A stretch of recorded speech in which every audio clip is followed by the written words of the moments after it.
मूलतः शहरी है, जिसका कोई गांव नहीं है, उसके पास केवल एक चुनाव रहता है नगर निगम का। कुछ कांग्रेस के लोग कांग्रेस के खिलाफ चुनाव लड़ गए थे। नमस्कार साथियों, गणित समाचार में आपका स्वागत है। आज हमारे बीच मध्य प्रदेश कांग्रेस कमेटी के प्रवक्ता भाई ब्रिजेश पांडे जी मौजूद हैं। बहुत दिनों बाद हमें उनसे बात करने का मौका मिला है। इन दिनों चूंकि अभी महापौर के चुनाव भी होने हैं रीवा में, इस संबंध में भी हम उनसे बात करेंगे और आप लोगों को रीवा की स्थिति के बारे में बताएंगे। स्वागत है पांडे जी आपका हमारे गणित जी, धन्यवाद। आप अपने कुछ राजनीतिक पृष्ठभूमि के बारे में बताएंगे हमारे दर्शकों को। सबसे पहले तो मैं आपके इस महत्वपूर्ण चैनल, क्योंकि बहुत कम समय में आपके इस चैनल में न सिर्फ विभिन्न क्षेत्र में बल्कि मध्य प्रदेश के अपने अंदर अपनी एक अलग जगह है।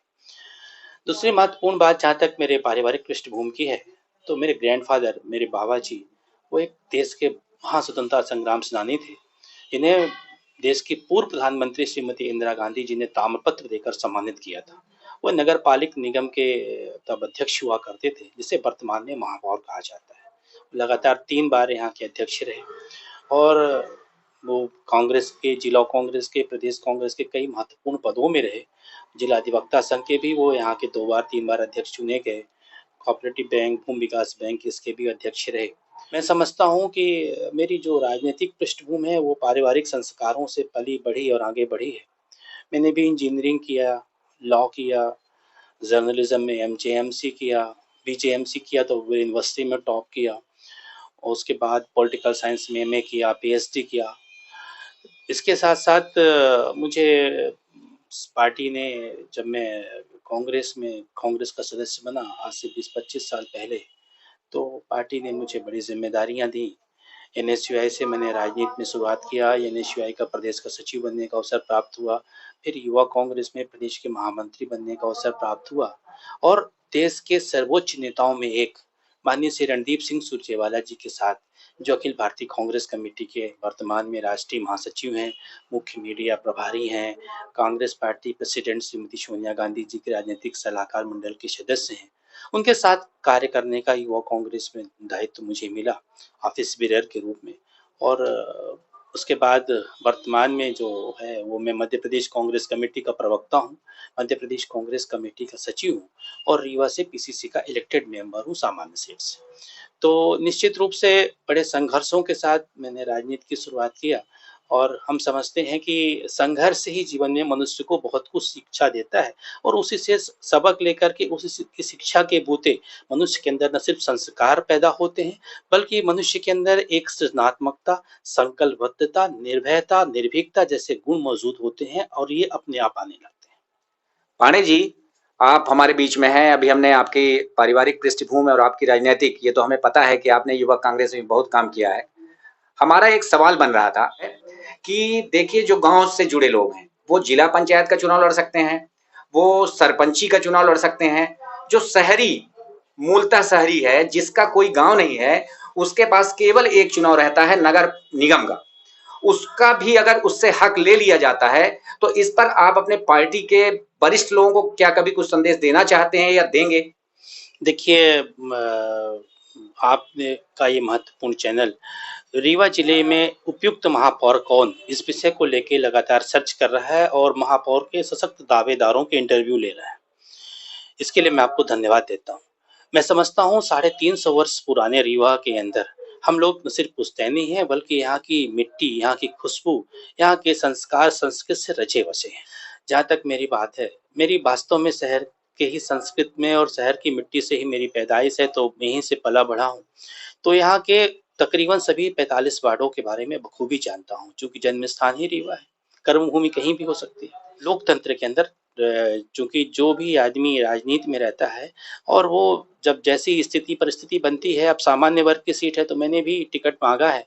दूसरी महत्वपूर्ण बात यह है कि एक अच्छा सवाल आपने किया है, चूँकि शहर का आदमी कोई गाँव में जाकर के सरपंच का चुनाव नहीं लड़ सकता है, जनपद का चुनाव नहीं लड़ सकता है, इस तरह के कोई चुनाव मंडी का चुनाव नहीं लड़ पाता है, चूँकि उसकी जो वोटर लिस्ट में नाम होता है शहर में ही होता है। तो उसका जो प्रेरोगेटिव्स होता है या जो उसके जो पावर्स होते हैं, लड़ने का अधिकार होता है, राइट्स होते हैं, वो शहर के अंदर ज़्यादा होते हैं। तो शहर के लिए 2 ही 3 चुनाव हम लोगों को होता है, सांसद का चुनाव बड़े लेवल का होता है, विधानसभा या महापौर का चुनाव। बहुत दिनों बाद चूँकि सामान्य सीट रीवा हुई है और सामान्य सीट में के लिए जिसका विज़न बड़ा हो, जिसके अंदर शहर के लिए एक आइसोमेट्रिक प्लान हो, जो शहर के लिए कुछ करने का जज़्बा रखता हो, पढ़ा-लिखा हो, योग्यता हो, दक्षता हो, गुणवत्ता हो, उसको निश्चित रूप से शहर में महापौर बनाना चाहिए, जनता भी उसी को चुनती है। क्योंकि देखिए हम तो चयन प्रक्रिया के माध्यम से ही मध्य प्रदेश कांग्रेस कमेटी के प्रवक्ता के लिए चयनित हुए। हमारे सर्वोच्च नेता पार्टी के माननीय श्री राहुल गांधी जी ने राहुल गांधी टैलेंट सर्च के माध्यम से हम लोग का चयन किया और उसमें 5 चरणों की परीक्षा हुई थी। लिखित हुआ, इंटरव्यू हुआ, ग्रुप डिस्कशन हुआ, फिर उसके बाद 1 टू 1 हुआ, ऐसे बहुत से चरण हुए तब जाकर के हम लोग चुनिंदा 12-13 पत्रकार प्रदेश के लिए सिलेक्ट किए गए थे। यूपीएससी और पीएससी बैठे हुए छात्र-छात्राएं भी इस परीक्षा में बैठी हुई थी। तो बड़ी कठिन परीक्षा थी और इसके लिए हम पार्टी के राष्ट्रीय अध्यक्ष आदरणीय श्री राहुल गांधी जी, श्रीमती सोनिया गांधी जी, श्री कमलनाथ जी का दिल से शुक्रिया अदा करते हैं, साधुवाद देते हैं कि उन्होंने इस प्रक्रिया, इस मापदंड को अपनाया। कुछ ऐसा ही महापौर के चुनाव में भी होना चाहिए, साक्षात्कार होना चाहिए प्रत्याशियों का, जो भी कि भाई आप इंटरव्यू के माध्यम से आइए, आपका विजन क्या है शहर के लिए? अगर आप महापौर बन जाएंगे तो आप शहर के लिए करेंगे क्या? आपके अंदर वास्तव में आइसोमेट्रिक प्लान क्या है? किस तरह से आप शहर को उत्तरोत्तर दिशा देने के लिए कटिबद्ध रूप से सामने आएंगे? ऐसा एक साक्षात्कार होना चाहिए और साक्षात्कार की प्रक्रिया में जो कोई पास हो जाए उसको ही पार्टी को महापौर का टिकट देना चाहिए। लेकिन मैं व्यक्तिगत रूप से यही मेरी इच्छा है कि मेरिट के आधार पर ही चयन करना चाहिए, ना कि इसमें इस बात का ध्यान देना चाहिए कि जो नेताओं से जुड़े लोग हों या नेताओं के यहाँ ज़्यादा दरबार करते हैं उनको आप टिकट दें, क्योंकि आज स्थिति बदल गई है राजनीति करने की। आज हर उस व्यक्ति को लोग पसंद करती है, जनता पसंद करती है। आज का मतदाता बहुत साइलेंट है। आप पैसे से, किराए से भीड़ जोड़, अगर सोचें कि देश के जो हमारे 2 लोग जो हैं देश में, अगर वो देश के प्रधानमंत्री, राष्ट्रपति बन जाएँ तो वह संभव नहीं होता। आज जनता द्वारा जनता के लिए चुना हुआ जनप्रतिनिधि ही देश के सर्वोच्च पदों में बैठता है। वो चाहे प्रधानमंत्री का पद हो, चाहे मुख्यमंत्री का पद हो या चाहे कोई भी इस तरह के लेजिस्लेटिव पद हो, चाहे मेयर का पद हो। तो हम समझते हैं कि और तकरीबन ये राष्ट्रीय पार्टियां भी देख रही हैं कि जो पढ़ा लिखा व्यक्ति इस क्षेत्र में आगे है उसको ही आगे बढ़ा रही है। कांग्रेस पार्टी ने भी इस तरह के लोगों को बढ़ाया है और आदरणीय राहुल गांधी जी ने पार्टी की राष्ट्रीय अध्यक्ष श्रीमती सोनिया गांधी जी मेरिट के आधार पर ही लोगों का चयन कर रही हैं प्रत्याशी का, तभी वहां पर परिणाम अच्छे आए। और मैं समझता हूं कि कुछ ऐसा ही महापौर में भी होना चाहिए, उससे एक स्वस्थ परंपरा चालू होगी और जो शहर के समग्र विकास को लेकर चलेगा, सबको लेकर चलेगा, वही इस शहर का अच्छा महापौर साबित हो सकता है। पांडे जी, मेरा एक सवाल और बन रहा था कि जैसे इसके पहले जब महापौर चुनाव हुआ था उसमें कुछ कांग्रेस के लोग कांग्रेस के खिलाफ चुनाव लड़ गए थे और कुछ लोगों ने कांग्रेस का ही विरोध किया था। इसी तरह से जो पिछला विधानसभा चुनाव हुआ था उसमें भी कुछ कांग्रेस के लोगों ने ही आपकी पार्टी का विरोध किया था। आप लोग तन मन धन से लगे थे, हम लोग देख रहे थे। इस पर आपका क्या कहना है?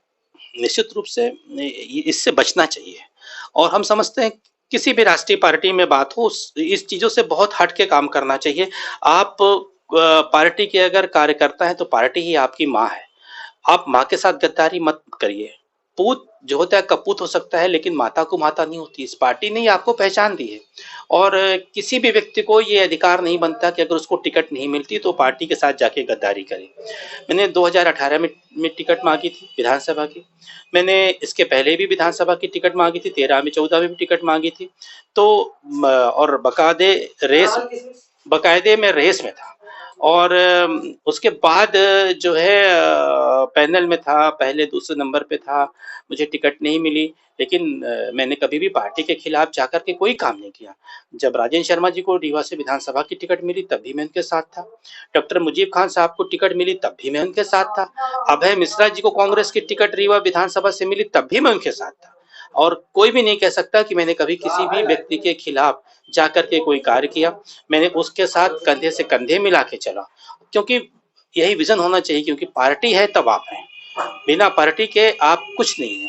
पार्टी में रहना ही हर व्यक्ति का दायित्व होता है और पार्टी के साथ निष्ठा, ईमानदारी, शिद्दत के साथ उसके साथ इस गुरुतर दायित्व का निर्वहन करना उससे भी बड़ी बात होती है जो मनुष्य को करना चाहिए। चलिए, बहुत बहुत धन्यवाद पांडे जी, आपको हमसे बात करने के लिए और हमारे दर्शकों को ये सब बातें बताने के लिए धन्यवाद। धन्यवाद।